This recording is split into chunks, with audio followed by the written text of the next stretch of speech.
Namaskar, I'm Suruchi Das and you're watching Ritam News. In what can only be described as another dark chapter of China's brutal reign over Tibet, President Xi Jinping's regime has struck a new low. In a blatant act of cultural obliteration, Chinese authorities have forcibly removed around 200 Tibetan students from their local monastery school, Lhamo Kirti, and enrolled them in a state-controlled residential school. This shocking incident underscores a disturbing trend of systematic assimilation targeting the Tibetan people, a strategy deeply rooted in the oppressive policies of the Chinese Communist Party. The parents of these teenagers, aged between 15 and 18, were blindsided when they were compelled to send their children to a regime-run institution, ostensibly for their education and proper upbringing. The Lhamo Kirti Monastery School, founded in 1993 to preserve Tibetan language and culture, was abruptly shut down by authorities in July, mirroring previous incidents where children as young as 6 were taken from their families. The CCP's actions reveal a concerted effort to dismantle Tibetan educational and cultural frameworks, replacing them with a homogenized curriculum steeped in communist ideology. In recent years, an alarming report from a group of UN experts estimated that approximately 1 million Tibetan children are subjected to these indoctrination tactics through residential schools. These institutions are designed to erase Tibetan identity, compelling children to communicate only in Chinese and indoctrinating them with CCP propaganda. Such moves have drawn widespread condemnation, igniting outrage in parliaments across Germany, Canada, and the European Union. The United States has responded with sanctions against Chinese officials involved in these human rights abuses.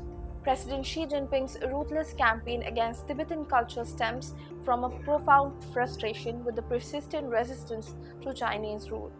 Since Xi assumed power, more than 157 Tibetan monks, nuns, and activists have resorted to self-immolation, demanding freedom and the return of the Dalai Lama.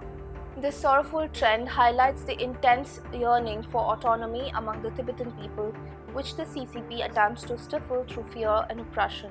Notably, the Chinese government's aggressive stance isn't limited to forced enrollment and educational indoctrination. In early 2023, it raised alarms internationally by collecting blood samples and DNA profiles from Tibetan citizens, prompting fears of dystopian medical database for illegal organ trade and forced blood donations during the conflict.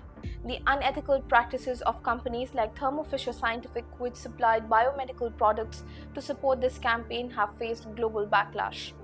Xi's regime has also imposed severe restrictions on religious expression, including bans on displaying images of the Dalai Lama and punitive actions against officials participating in traditional Tibetan religious practices.